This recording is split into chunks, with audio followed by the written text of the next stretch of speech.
What if the reason you feel exhausted isn't life but how you treat yourself? That question haunted a man who looked fine from the outside.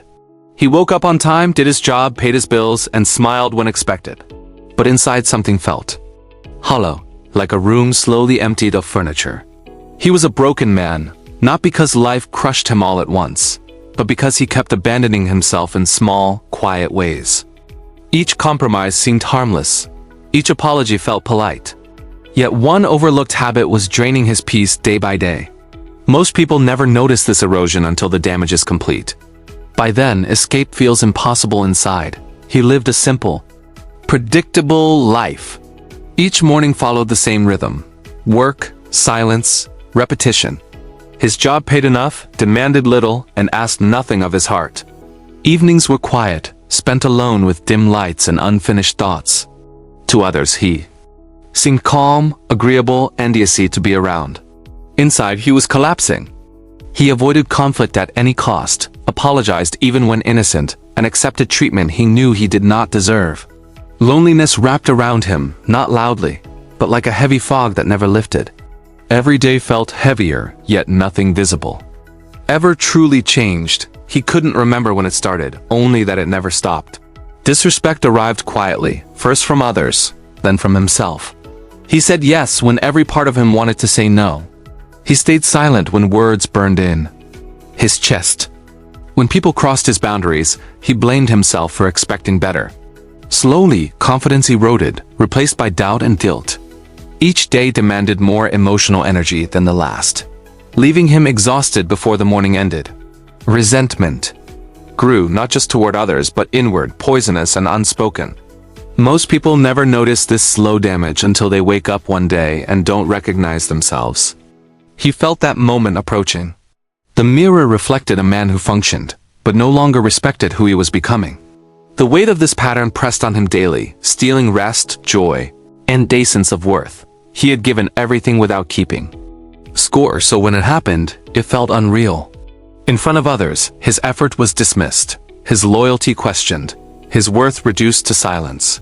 There was no explosion of anger, no raised voice, only numbness spreading through him like cold water. Something inside shut down.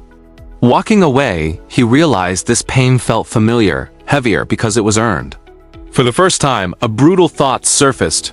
Every betrayal shared one common factor. He had allowed it. Not because he was weak, but because he never valued himself enough to stop it. That realization didn't break him loudly.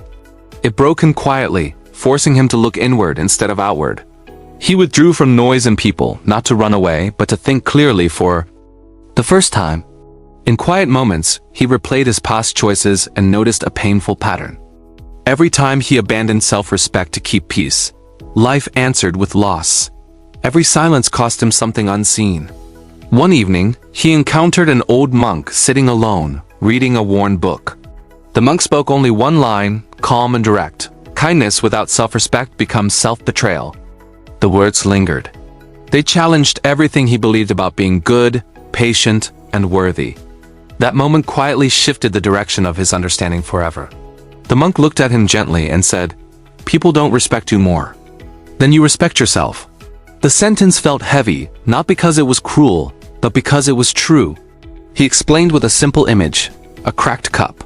No matter how much water you pour into it, it will always leak. Self-respect, he said, is the cup. Without it, effort, love, and sacrifice drain away. The man realized his old belief was flawed. He thought being kind meant tolerating everything, staying quiet and shrinking himself. Now he saw the difference. Kindness without boundaries invites harm. True kindness begins with limits. The moment you protect your worth, others adjust or disappear.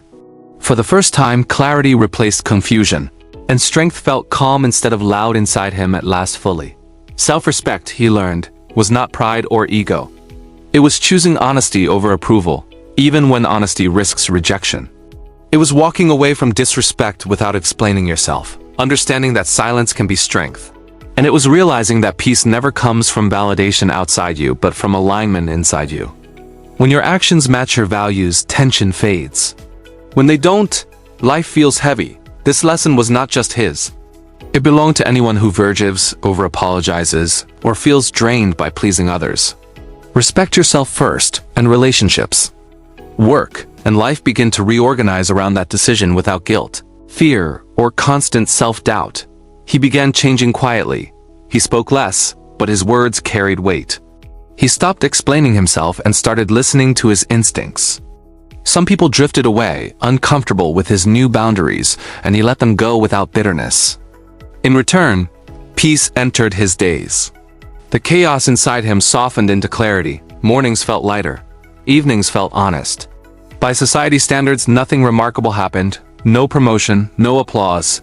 But inside, everything changed. He trusted himself. For the first time, he felt whole, grounded, and free from the need to earn his worth. The moment you choose self-respect, life begins to change. Ask yourself where you abandon your own needs to keep others comfortable. What boundary are you afraid to protect? Sit with that question. If this story spoke to you, share it with someone who needs it. Like, subscribe, and carry this lesson forward, because respecting yourself quietly reshapes everything. It always starts with one honest decision today.